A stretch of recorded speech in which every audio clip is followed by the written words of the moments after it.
बिस्मिल्लाहिर्रहमानिर्रहीम अस्सलाम वालेकुम। आज की वीडियो में हम डिस्कस करेंगे the importance of being earnest, जो कि लिखा गया है प्ले ऑस्कर वाइल्ड की जानिब से। ये एक ह्यूमरस प्ले है जिसके अंदर लोगों को एंटरटेन करना है, उसका मेन पर्पज़ है। लेकिन हम देखते हैं कि जहाँ भी हमें ह्यूमर मिलता है वहाँ कहीं ना कहीं सटायर होता है सोसाइटी के ऊपर। सोसाइटी की जो प्रॉब्लम्स हैं, जो फोलिस हैं, जो फाइबल्स हैं, उनको प्रेजेंट करने की कोशिश की होती है राइटर में। Same is the case with the present work कि इसके अंदर भी हमें ये पता चलता है कि ह्यूमर बहुत ज़्यादा है और मेन उसका पर्पज़ एंटरटेनमेंट ही था। लेकिन उसके ज़रिए से भी उसने कई जो सोसाइटी की प्रॉब्लम्स हैं, कई जो सोसाइटी की वरीज़ हैं, उनको एक्सपोज किया और लोगों के सामने लाया है। तो हम देखेंगे सबसे पहले इसकी समरी और फिर इसके अंदर क्या स्ट्राइकल पॉइंट्स हैं उनको हम इसके अंदर डिस्कस करेंगे। तो सबसे पहले हमारे पास दो मेन कैरेक्टर्स हैं, दो मेजर कैरेक्टर्स हैं, जिनमें से एक जैक वर्दिंग है और दूसरा एल्जर्नर है। दोनों आपस में फ्रेंड हैं, दोनों का रिलेशनशिप ये है कि दोनों आपस में दोस्त हैं। एल्जर्नर गांव में रहता है, एल्जर्नर जो है वो शहर में रहता है और जैक जो है वो गांव में रहता है। दोनों के बारे में एक अजीब सी चीज़ ये है कि दोनों ने एक डबल पर्सनैलिटी या डबल रोल प्ले कर रहे हैं। वो इस तरह से कि जैक गाँव में रहता है, उसके ऊपर गार्डियनशिप की जिम्मेदारी है सिसली कार्डियो की, जिसका बाप मर चुका है और उसको तमाम जिम्मेदारी जैक को दे गया। जैक जो है वो अडॉप्टेड बच्चा होता है सिसले के बाप का, तो वो उसको तमाम जिम्मेदारियां दे गया। सिसले के बारे में तुम्हें इसकी हिफाजत करती हैं। तो जाहिर सी बात है जब कोई शख्स गार्डियन होता है किसी का, तो उसको एक बड़ी परफेक्ट किस्म की पर्सनैलिटी रखनी पड़ती है। तो वो जब गाँव की ज़िंदगी से बेजार हो जाता है तो वो उन लोगों को कहता है कि मेरा एक भाई है शहर में जिसका नाम अर्नेस्ट है, तो मैं उसके पास जा रहा हूँ क्योंकि बड़ा लापरवाह किस्म का, उसकी भी मुझे देखभाल करनी है। और फिर वो शहर आ जाता है और शहर आके खुद उसने एल्जर्नर की शहर में उससे दोस्ती होती है। वो एल्जर्नर के पास आता है, थोड़ा फ्री फील करता है, राउटिंग वगैरह करते हैं वो लोग।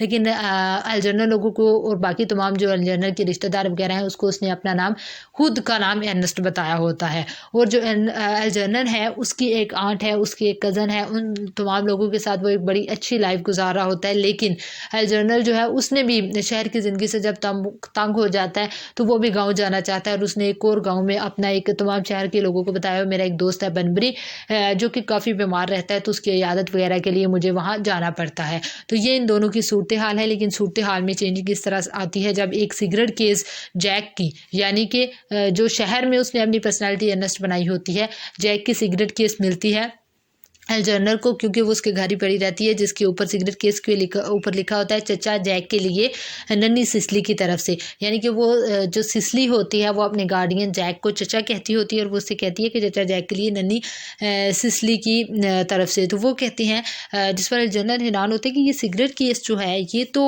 अर्नेस्ट की है, लेकिन इसके ऊपर जैक लिखा हुआ, ये क्या माजरा है। तो जब वहाँ पर आता है जैक अगली दफ़ा, तो वो उससे पूछता है कि क्यों ये किसकी है। तो वो उस पर उससे बहानेबाजी करता है, लेकिन आखिरकार उसको बता देता है कि मैं जो हूँ इस तरह डबल रोल प्ले करता हूँ, जब गांव की ज़िंदगी से बेजार हो जाता हूँ तो अर्नेस्ट बन के यहाँ आ जाता हूँ। और उसको दरमियान में ये भी बता देता है, लेकिन अब मैं ख़त्म करने वाला हूँ ये अर्नेस्ट वाला सिलसिला। गाँव जाके अब मैंने कह देना कि मेरा जो भाई था अर्नेस्ट वो मर चुका है, क्योंकि सिसली जो कि मेरी भतीजी है वो काफ़ी इंटरेस्ट लेती है उसके अंदर। जब मैं उसकी बातें करता हूँ तो मुझे लगता है कि वो उससे मोहब्बत में मुतला हो चुकी है, हालांकि इस तरह का बंदा कोई एग्जिस्ट ही नहीं करता अर्नेस्ट नाम का।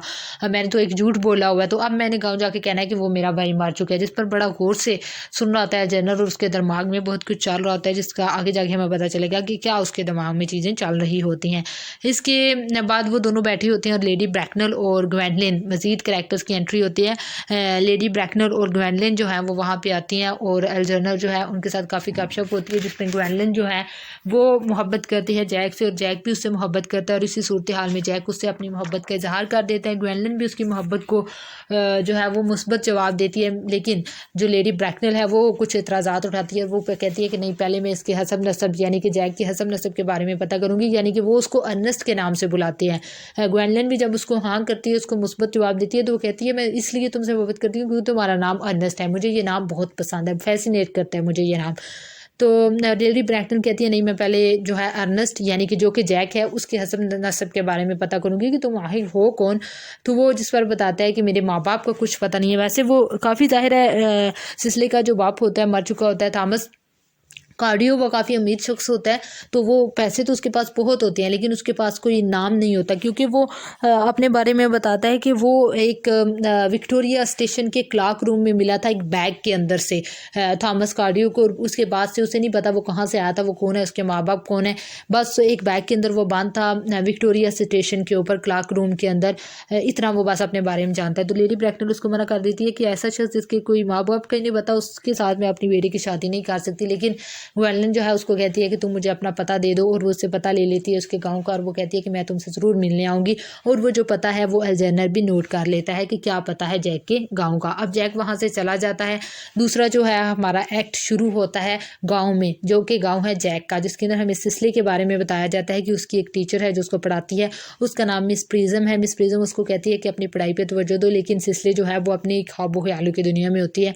और जो मिस प्रिज्म है वो इंटरेस्टेड है डॉक्टर चॉजिबल में, लेकिन डॉक्टर चॉजिबल कहता है कि क्रिश्चियनिटी के अंदर इतना जो है वो शादी वगैरह के बारे में नहीं कर सकता, क्योंकि मैं जो हूँ वो चर्च का बंदा हूँ और मुझे नहीं शादी करनी चाहिए। लेकिन वो दोनों वॉक पे चले जाते हैं। इतनी देर में ये होता है कि सिसली कार्डियो को बताया जाता है कि अर्नेस्ट नामी शख्स आया है। अब ये असल में अल्जर्नर है जो कि अर्नेस्ट बन के गाँव आया है। हमने ये देखा था कि जैक मेन करैक्टर है, गांव में रहता था, सिसली का गार्डियन है, जो कि ये बताता है अपने घर वालों को या सिसली वगैरह को कि मेरा एक भाई है शहर में जिसका नाम है अर्नेस्ट, और जो है वो जो शख्स है वो मेरा भाई है, लापरवाह है। और वो जब ये सारी बातें अल्जर्नर को बताता है कि सिसली अर्नेस्ट नामी शख्स में इंटरेस्टेड है, तो अल्जर्नर अब अर्नेस्ट बन के गाँव आ गया है और सिसली से काफ़ी बातें करता है, जिसमें उसे पता चलता है कि सिसली बहुत गहरी मोहब्बत में मुब्तला है अर्नेस्ट, और बहुत भी अर्नेस्ट के साथ जो है वो इंटरेस्टेड हो जाता है। इतनी देर में हमने पीछे पढ़ा था कि जैक जो है वो इंटरेस्टेड इस चीज़ में अब ताकि वो अपने भाई को मार दे, क्योंकि सिसली उसमें इंटरेस्टेड है। अब ये होता है कि वो बाहर आता है, क्योंकि सिसली और जो अल्जर्नर है जो कि अर्नेस्ट के रूप में वहाँ पर मौजूद है वो तो अंदर बैठे होते हैं, और जैक जो है बाहर सियाह लिबास में मौजूद है और आके बताता है मिस प्रिज्म को, डॉक्टर चॉजिबल को, कि मेरा भाई मार चुका है। और बाहर सिसली आती है और वो कहती है कि आपका भाई तो अंदर बैठा हुआ है अर्नेस्ट, और वो कहते हैं क्या, फिर वो अंदर जाते हैं और वो कहते हैं कि थोड़ी देर मुझे अपने भाई के साथ अकेले छोड़ दो। वो अल्जर्नर को लान तान करते हैं कि तुम यहाँ पे क्या, वो कहता है कि मुझे सिसली पसंद आ गई और मैं सिसली से शादी करूँगा। और वो दोनों कहते हैं कि, लेकिन दोनों कहते हैं कि मसला ये है कि जो ग्वेंडोलिन है वो जैक को इसलिए पसंद करती है क्योंकि उसका नाम अर्नेस्ट है, और जो सिसली है वो इसलिए पसंद करती है अल्जर्नर को क्योंकि उसका नाम अर्नेस्ट था। तो वो ये दोनों कहते हैं कि अब हम अपने दोनों नाम चेंज करेंगे। वो डॉक्टर चॉजिबल के पास जाते हैं कि उनको असरिनो अर्नेस्ट नाम उनका रखा जाए और चर्च में उसके नाम वगैरह को, उन दोनों के नाम को तब्दील कर दिया जाए। इस सूरत हाल में क्या होता है कि ग्वेंडोलिन वो दोनों चर्च में चले जाते हैं। अब सिसली घर में मौजूद होती है, उसको बताया जाता है कि जो ग्वेंडोलिन नामी एक लड़की है वो आई है। ग्वेंडोलिन को काफ़ी वो खुश आमदीद कहती है और वो समझती है कि जैक की रेफरेंस से आई है ये। लेकिन जब दोनों के अंदर डिस्कशन होती है तो उन दोनों को पता चलता है कि एक कहती है कि अर्नेस्ट नामी शख्स मेरा है और दूसरी कहती है कि अर्नेस्ट नामी शख्स मेरा है। तो वो दोनों ही असल में दोनों का ही अर्नेस्ट नामी शख्स नहीं होता, तो वो दोनों मुगालते का शिकार हो जाती हैं, जिस पर उन दोनों के दरमियान काफ़ी बहस हो जाती है। इतनी देर में वो दोनों जब वापस आते हैं जैक और अल्जर्नर, तो वो दोनों कहते हैं दोनों में से अर्नेस्ट कौन है, वो कहते हैं कोई भी नहीं। फिर वो उन दोनों से बताते हैं कि, लेकिन वो सारी स्टोरी उन दोनों को बता देते हैं और आखिर में उनको कहते हैं कि बहुत जो है वो जल्द हम दोनों अपना नाम दोनों अर्नेस्ट रख लेंगे सिर्फ तुम दोनों की मोहब्बत के लिए। तो वो काफ़ी इंप्रेस होती हैं कि सिर्फ हमें पाने के लिए अपना नाम तब्दील करने के लिए तैयार हैं। लेकिन इन तमाम सूरत हाल में फिर एक जब सब कुछ ठीक होने लगता है तो एक और विलेन आ जाता है, यानी कि हमारी लेडी ब्रैकनर आ जाती है और वो कहती है कि मैं किसी सूरत शादी नहीं होने दूंगी जैक की या अर्नेस्ट की अपनी बेटी ग्वेंडोलिन के साथ, यानी कि इसके हसब नसब का कुछ पता नहीं है। लेकिन सिसली से वो काफ़ी मुतासिर होती है। वो कहती है कि मैं अपने भांजा जो अल्जर्नर है उसकी शादी करवा सकती हूँ सिसली के साथ, क्योंकि सिसली का एक बड़ी अच्छी उसके पास वेल्थ होती है बहुत ज़्यादा, और उसका ज़ाहिर है थॉमस कार्डियो उसका बाप मार चुका है, उसके हसब नसब के बारे में भी पता है। तो वो कहती है कि जब वो देखती है कि सिसली के पास इतना पैसा है तो वो मुतासिर हो जाती है उससे, और वो कहती है कि मैं शादी करने के लिए इसकी तैयार हूँ आपसे। लेकिन अब जो है वो जैक विलन के तौर पर आता है और वो कहता है कि जब तक मेरी शादी ग्वेंडोलिन के साथ नहीं होगी मैं सिसली की शादी भी नहीं करूँगा अल्जर्नर के साथ, क्योंकि मैं इसका गार्डियन हूँ और इसकी उम्र जब तक एक स्पेसिफिक हद तक नहीं हो सकती ये मेरे मातहत है और मेरी मर्ज़ी के बगैर शादी नहीं कर सकती। अब जो है वो लेडी ब्रैकनर को वो कहता है कि अगर तुम चाहती हो कि सिसली की शादी अल्जर्नर से हो तो मेरी शादी तुम्हें ग्वेंडोलिन से करवानी पड़ेगी, जिस पर मिस ब्रैकनर जो है वो कहती है ऐसा तो कभी नहीं हो सकता। इन तमाम बातों के दौरान मिस प्रिज्म के बारे जिक्र भी होता है कि वो सिसली को पढ़ाती है इन तमाम चीज़ें, और वो कहती है मिस ब्लैकनर एक्साइटेड हो जाती है, कहती है कि बुलाया जाए, मिस प्रिज्म को बुलाया जाए। मिस प्रिज्म जब को बुलाया जाता है तो उसके बाद एक नया इंकशाफ होता है और ये स्टोरी का क्लाइमेक्स हम कह सकते हैं। इंकशाफ ये होता है कि जो मिस प्रिज्म है वो एल्जर्नर की जो माँ थी उसकी वो नर्स थी, यानी कि उसकी वो साथ काम करने वाली थी, उसकी वो मेड थी, उसकी देखभाल करती थी। तो इस दौरान जो है वो जब बच्चा पकड़ाया गया होता है मिस प्रिज्म को, और बच्चे का नाम होता है अर्नेस्ट। बच्चा ये मिस प्रिज्म को पकड़ाया गया होता है और वो स्टेशन के ऊपर बैठी होती है और वो ऐसा करती है कि बजाय ये कि अपनी बुक्स बैग के अंदर डाले, वो बच्चे को बैग के अंदर डाल देती है और वहाँ पे स्टेशन पे भूल जाती है और उस बच्चे को थॉमस कार्डियो ले जाते हैं। यानी कि आपको समझ आ गई होगी कि वो बच्चा कौन था, वो जैक था। जैक वो पर्स लाता है जिसके अंदर वो थॉमस कार्डियो को मिला था और वो मिस प्रिज्म कहती है कि हाँ यही पर्स था जिसके अंदर मैंने उस बच्चे को वहाँ पर छोड़ा था, जिससे ये बात साबित हो जाती है कि जैक जो है वो एल्जर्नर का बड़ा भाई था है। और जो है वो ज़ाहिर अब उसका हसब नसब भी क्लियर हो जाता है, यानी कि एक बड़ी मज़ाहिया सी इस हवाले से सिचुएशन जो है वो क्रिएट हो जाती है। ह्यूमर हमें नज़र आता है हर जगह पे इसके अंदर। तो अब पता चलता है ये कि जो जैक जो है कि उसका नाम रखा गया था अर्नेस्ट उसके वालिदैन की जानिब से, और उसका जो बाप था उसका भी सरनेम अर्नेस्ट था, यानी कि दोनों भाइयों का जो नाम है वो अर्नेस्ट ही है सरनेम के लिहाज से, इसलिए उनको नाम भी चेंज करने की ज़रूरत नहीं है।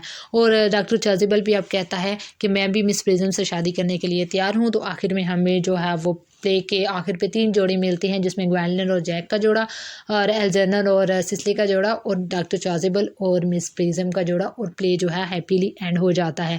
तो ये था इस हवाले से हमारा play the importance of being earnest. अगर हम इसमें सोशल स्टाइल की बात करें या किन पिन पॉइंट पे स्टाइल किया गया है, तो मेन स्टाइल जो है वो लेडी ब्रैक्टन के करैक्टर पे किया गया है, जो कि सोशल नॉर्म्स और वेल्थ और हसब नसब को इतनी वैल्यू करती है कि इंसान उसका करैक्टर उसके